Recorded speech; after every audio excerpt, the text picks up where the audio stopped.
Terima kasih. Para Bapak Ibu yang berbahagia, saudara-saudara sekalian, kemudian para senior umat Buddha yang sudah lama saya tidak ketemu, dengan Pak Murti Hadi juga, dengan Bapak, dan tadi dengan Pak Pomo juga saya bertemu, dan mungkin masih ada banyak yang lain yang saya tidak sempat sebutkan satu persatu karena nanti jadi absensi. Kemudian juga sempat saya berkenalan dengan Bapak Muhammad Sobari yang sangat rajin menulis di koran, dan saya juga suka mengikuti artikel-artikel yang beliau tulis karena sangat mengena untuk saya.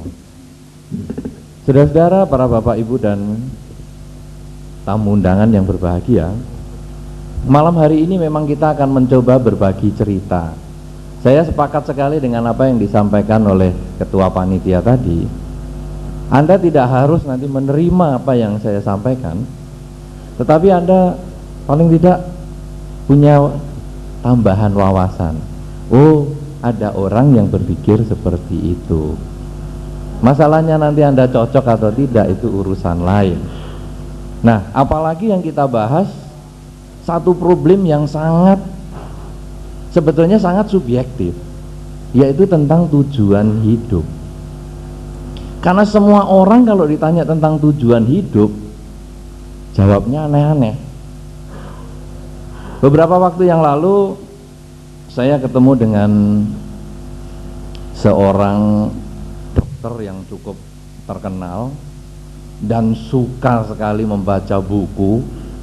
Dia juga menjadi kepala sebuah rumah sakit, senior sekali dia.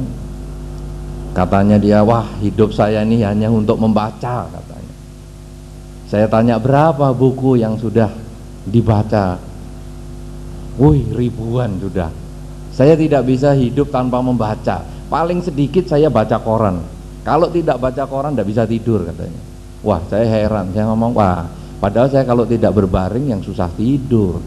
Pak dokter yang tidak baca, ya oke lah. Setelah kita cerita panjang kali lebar, kemudian saya tanya kepada dokter itu, Pak dokter ini sebetulnya dengan membaca segitu banyak, dengan aktif di dalam bidang kedokteran, di dalam bidang kesehatan, menjadi kepala rumah sakit dan lain sebagainya, studi banding ke berbagai negara di luar negeri, lalu apa sebetulnya tujuan hidupnya? Semua pertanyaan dia bisa jawab kecuali satu ini. Dia mengatakan sambil garuk-garuk kepala, nah ini yang saya belum pikirkan, katanya. Loh, lah ini Pak dokter pergi naik pesawat bersama ini kan mesti ada tujuannya. Iya, Pak dokter belajar juga ada tujuannya. Belajarnya sampai 3 lagi, dokter SH MM, kan mesti ada tujuannya. Iya, lah sekarang hidupnya Pak dokter sendiri ini tujuannya apa? Ini yang saya tidak terpikirkan. Nah, jadi kalau tadi dikatakan oleh ketua panitia bahwa nanti kita sharing ini nanti untuk menjawab pertanyaan, kalau anak-anak itu nanti bertanya, saya malah jadi bertanya sekarang, apakah Anda sudah tahu tujuan hidup itu? Sehingga kalau sudah tahu, saya tinggal membantu merumuskan cara memberitahu. Tapi kalau Anda sendiri belum tahu, ini yang repot. Ya. Nah, ada yang ngomong lagi, tujuan hidup itu kan mati. Oh, kalau gitu sekarang bunuh diri saja, biar cepat tercapai kan. Ngapain nunggu lama-lama? Ya sekarang bunuh diri. Oh ya ndak mau Bante, saya kan pengen masih berumah tangga. Lah, katanya tujuan hidupmu mau mati, ternyata kok sekarang mau berumah tangga. Sudah berumah tangga lah sekarang? Sudah Bante. Mati. Nanti dulu Bante, anak saya belum besar loh. Berarti tujuan hidupmu membesarkan anak. Nah ini sekarang anaknya udah besar, ya mati. Nanti dulu Bante, saya belum punya menantu. Berarti tujuan hidupnya ganti lagi, punya menantu. Ini sudah ngawinkan anak semua beres, ayo mati. Nanti Bante belum nimang cucu. Loh, ini tujuan hidupmu ini apa? Masa ganti terus? Ini artinya kita memang nggak memahami. Nah, oleh karena itu saudara-saudara, para bapak dan ibu semua, saya akan mencoba membagikan apa sebetulnya tujuan hidup kita. Mungkin Anda semua sudah tahu, cuman Anda belum terumuskan dengan jelas, atau yang sudah rumuskan mungkin nanti Anda punya pandangan yang berbeda dengan saya. Tidak apa-apa, kita akan sharing toh, kita akan berbagi cerita, bertukar pikiran, karena saya duduk di sini bukan berarti orang yang paling ngerti, Anda yang paling tidak ngerti, saya kira tidak begitu. Kita sama-sama tukar pikiran. Nah, oleh karena itu, kalau Anda ketemu yang tidak cocok, nanti kita tanyakan, sehingga kita ketemu jalan tengah yang baik. Apakah sebetulnya tujuan hidup manusia? Sebetulnya manusia itu kepinginnya cuma satu, yang disebut bahagia. Bahagia. Saya kira di antara kita tidak ada yang kepingin menderita. Oh, mau jadi biku kan menderita. Salah. Saya jadi biku ini juga karena saya cari bahagia, terbebas dari minyak rambut,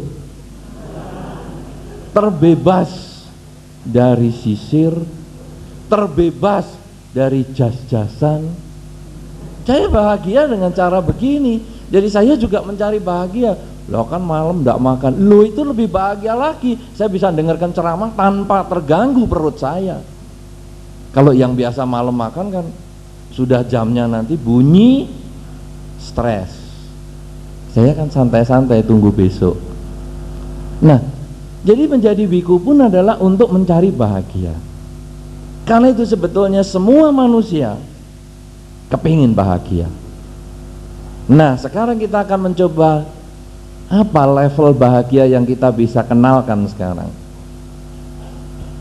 Para bapak, ibu, dan saudara-saudara yang berbahagia, level bahagia yang pertama, level yang paling sederhana adalah bahagia karena mendapat. Bahagia karena mendapat.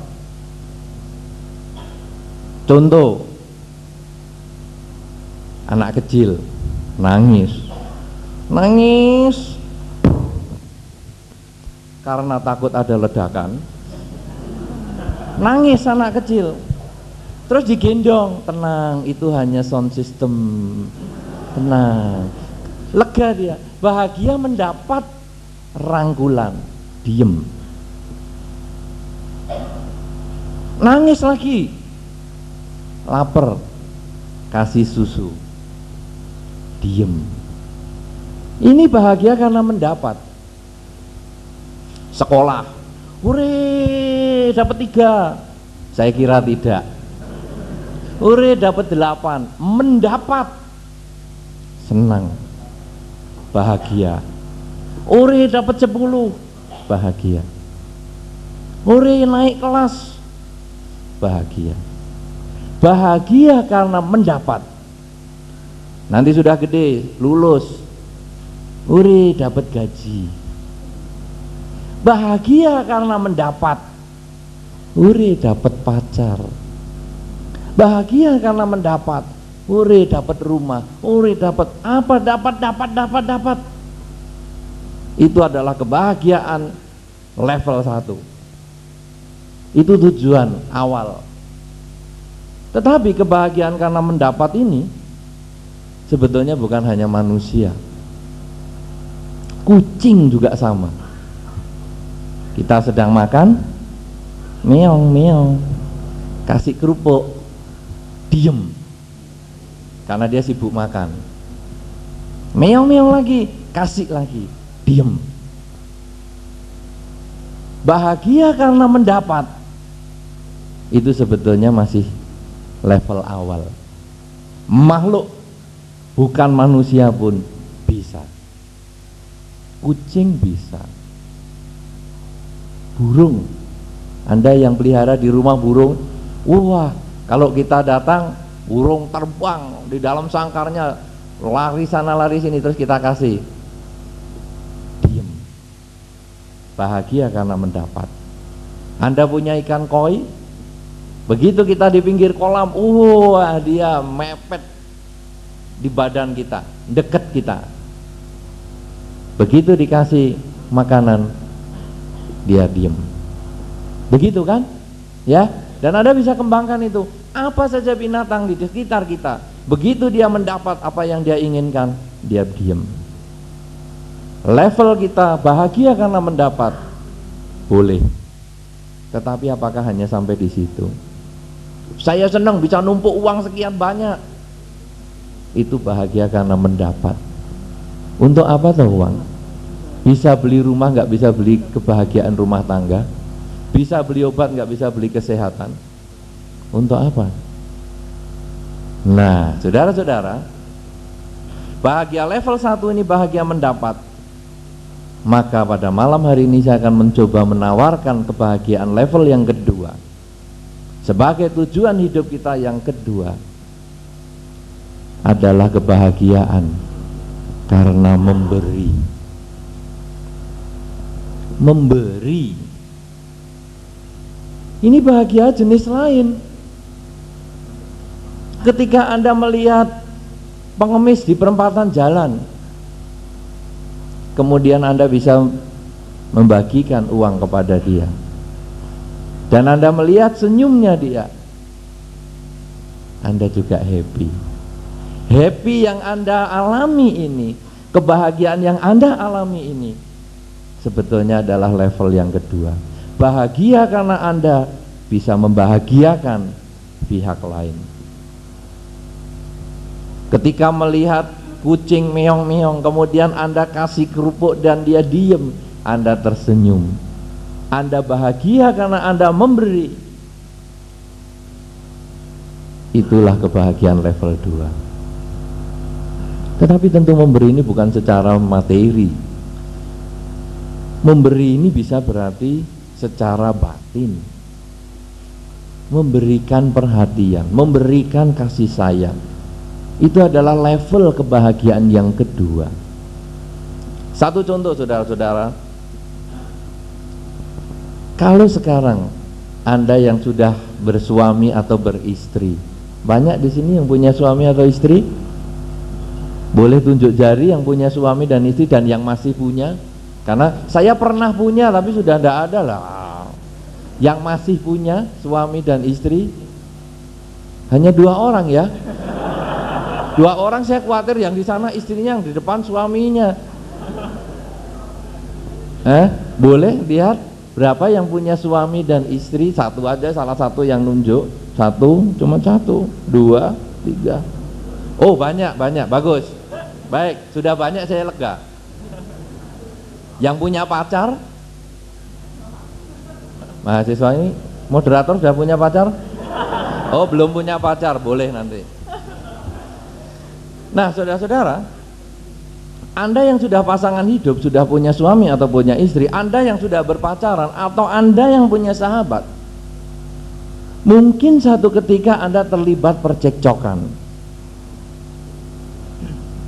Nah, ketika terjadi percekcokan dan Anda tidak mau kalah dengan percekcokan itu, dan Anda memenangkan percekcokan itu, apakah Anda lega bisa tidur?